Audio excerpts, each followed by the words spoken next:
Hello students, today we are going to study our new topic rate of doing work.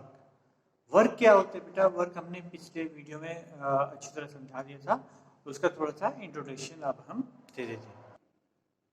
Work का जो हमने पिछले video में पढ़ा है उसमें ये पढ़ा था कि बेटा वर्क का होता है फोर्स इनटू डिस्प्लेसमेंट। अब फोर्स और डिस्प्लेसमेंट अगर सेम डायरेक्शन में है तो वर्क पॉजिटिव कहा जाता है, और फोर्स और डिस्प्लेसमेंट अगर वो अपोजिट डायरेक्शन में है तो आपका वर्क निगेटिव कहा जाता है।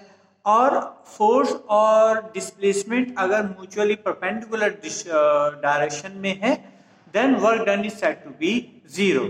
ये आपका साइंटिफिक कंसेप्शन ऑफ वर्क था, ठीक है। पूरा डिटेल में वो वीडियो में आप देख सकते हो।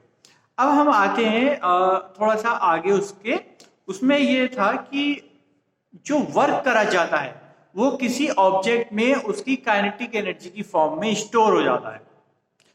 काइनेटिक एनर्जी और potential energy what ever energy की फॉर्म में स्टोर हो जाता है। देयरफॉर हम कह सकते हैं वर्क और एनर्जी इक्विवेलेंट होते हैं। जितना वर्क किया उतना ही उसकी एनर्जी में चेंज आया, ठीक है। तो ये हम यहां से हम अपना ये नया topic rate of doing work start करेंगे। इसमें देखिए अब हमने वर्क तो करा, ठीक है। जैसे हमने किसी ऑब्जेक्ट को हमने सपोज कीजिए कोई ऑब्जेक्ट है ना, इस पे फोर्स लगाया। फोर्स लगाने के बाद हमने एफ फोर्स लगाया और ये यहाँ पे डिस्प्लेस हो गया। ये आपका चल के इधर पोजीशन पे आ गया। डिस्प्लेसमेंट कितना है? एक्स। ये आपका एक्स डिस्प्लेसमेंट है। तो वर्क कितना हुआ बेटा? Work is equal to force into F dot x, है ना।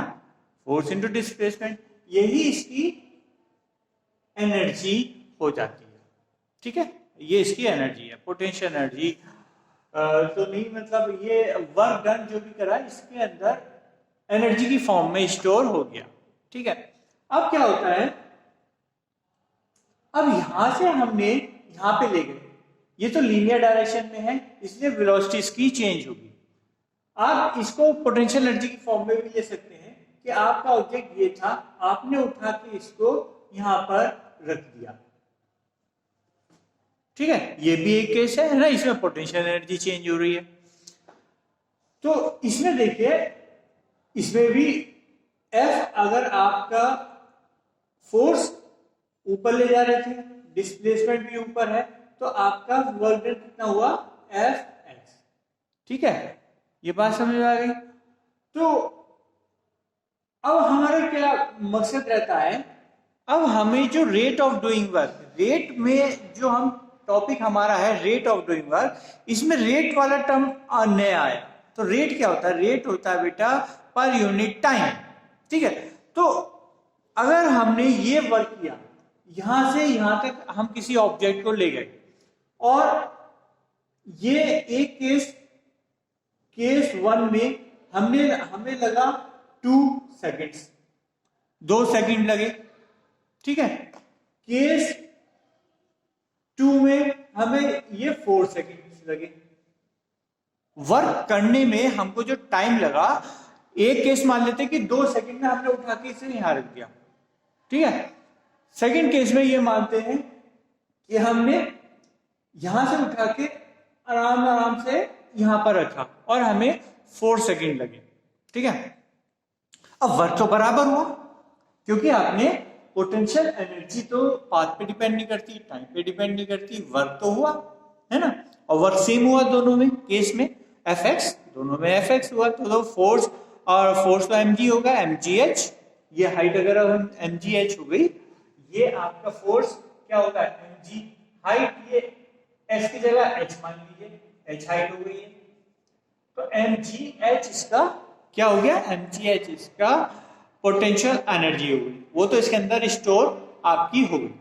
अब हम देखते हैं कि ये पोटेंशियल जो ये वर्क किया गया, एक केस में 2 सेकंड में ही काम हो रहा है, एक केस में 4 सेकंड में काम हो रहा है। मतलब 2 सेकंड वाला काम जल्दी हो रहा है और 4 सेकंड वाला काम जो टाइम ज्यादा ले रहा है वो काम धीरे धीरे हो रहा है, ठीक है।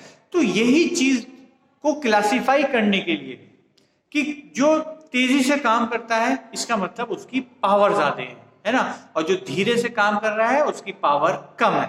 ये हमारा रेट ऑफ डूइंग वर्क का कंसेप्ट होता है, और पावर भी इसी तरह से डिफाइन होती है। तो इसी तरह अब फिजिकल एग्जाम्पल ले लेते हैं। जैसे आपका मोटरसाइकिल है, घर में मोटरसाइकिल होगी, आपके कार होगी, है ना। तो आप देखिए मोटरसाइकिल में भी एक आपकी 100 सीसी की बाइक होती है और एक आपकी होती है वह 200 सीसी की बाइक। तो आप देखिए किसमें आपको जो है पिकअप और स्पीड ज्यादा होती है। क्यों आप 200 सीसी की बाइक प्रीफर करते हो, 100 सीसी की बाइक प्रीफर नहीं करते हो, है ना। क्यों? क्योंकि उसकी पावर ज्यादा होती है। 200 सीसी की बाइक की पावर ज्यादा होती है, वो जल्दी स्पीड पकड़ लेगी और तेजी से उसके पहिए में मोटर जो है उसका तेजी से घूमेगा, उसकी वजह से उसके पहिए भी तेजी से घूमेंगे। ठीक है, तो इस वजह से हमें जितनी ज्यादा पावर होती है उतना ज्यादा ही आपका जो है मोटर घूमता है। तो जैसे एरोप्लेन का है, वो इतनी तेज स्पीड से पकड़ लेता है, तो उसका जेट इंजन होता है, वो और तेजी से घूमता है ना, तो उसकी पावर ज्यादा होती है। तो जितनी ज्यादा पावर उतनी ज्यादा जो वर्क होगा कम टाइम में होगा, मतलब वर्क तो सेम होगा बट कम टाइम में वर्क होगा। तो ये उसका कंपैरिजन हो गया कि किसके अंदर ज्यादा पावर है, किसके अंदर कम पावर है। आई होप यू अंडरस्टैंड। अब हम आते हैं इसकी डेफिनेशन। ये जो हमने केस डिस्कस करे इसके बेसिस पे अपना यही इसकी डेफिनेशन बन जाती है। पावर क्या होती है? Defined as the rate of doing work. Power क्या हो गया? Rate of doing work means work किस रेट से किया जा रहा है, कितने टाइम में करा जा रहा है ना, उसका कंपैरिजन अगर हम करते हैं तो वो पावर की टर्म्स में अब हम कंपैरिजन कर पाते हैं। ठीक है, या दूसरी टर्म से rate of transfer of energy. Energy का ट्रांसफर किस रेट से हो रहा है, पर यूनिट टाइम कितना हो रहा है। जैसे अब देखिए वर्क तो सब एग्जांपल इसमें रेट ऑफ एनर्जी से देख लेते हैं। यहाँ एनर्जी mgh हो गई, mgh की वर्क डन वही एनर्जी हो गई mgh। अब देखते हैं बेटा कि पहले केस में सपोज कीजिए ये मैग्नीट्यूड आया 4 जूल आया, है ना। अब पावर देखिए इस केस में पावर कितनी आएगी? पावर आएगी 4/2 बराबर 2। इस केस में आएगी 4/4 बराबर 1। देखिए तो ये 2 आया ना, इसका मतलब पावर इसकी ज्यादा है। इसका मतलब ये कम टाइम में कर रहा था ना काम, तो इसकी पावर डबल हो गई एज कंपेयर टू जो 4 सेकंड में कर रहा था, इससे डबल टाइम ले रहा था, तो उसकी पावर हाफ हम डिफाइन करेंगे। ठीक है बेटा, तो इस तरह से हमारा ये rate of transfer of energy भी हो गई कि एनर्जी तो ट्रांसफर हो रही है बट कितने टाइम में हो रही है, ये मैटर हम देखेंगे। तो हमारा ये कहलाएगा power. Rate of transfer of energy is defined as power. तो पावर का उसी बेसिस पे ये फॉर्मूला हो गया वर्क अपॉन टाइम। वर्क और वर्क को वर्क में ले लिया और टी आपका टाइम हो गया। अगर यूनिट्स के फॉर्म में देखें तो वर्क आपका जूल की फॉर्म में होता है और टाइम सेकंड्स की फॉर्म में होता है। तो 1 वॉट कब होगा? जब 1 जूल वर्क 1 सेकंड में करा जाएगा, तो it will be defined as 1 watt work has been done. ठीक है, अब काम तो बड़े बड़े भी होते हैं, तो एक छोटी यूनिट वॉट, नॉर्मल तो वॉट होती है इसकी यूनिट, लेकिन कभी कभी आपको बहुत ज्यादा पावर इस्तेमाल हो गई, बहुत ज्यादा काम हो गया, तो आप इसे 1000 वॉट ना लिख के किलोवाट की टर्म्स में, जैसे आप ये समझ लीजिए मेजरमेंट करते हैं ना, छोटा मेजरमेंट है तो मीटर में कर लेते हैं, है ना, और अगर बड़ा मेजरमेंट है तो किलोमीटर जरूरत पड़ती है आपको, है ना। तो इसी तरह अगर छोटी मेजरमेंट है, छोटा वर्क हो रहा है तो वॉट चल जाता है ना, और अगर ज्यादा वर्क होता है तो लार्ज एनर्जी इसकी किलोवाट होती है। तो किलोवाट क्या होती है बेटा कि 1 किलोवाट में 1000 वॉट होते हैं, या जूल पर 1000 जूल पर सेकंड इसको लिख सकते हैं। तो ये आपका पावर के बारे में इंट्रोडक्शन है। अब आपके पास केस आ सकता है बेटा कि पावर जो है वो वेरी कर रही है। वेरी का मतलब क्या होगा?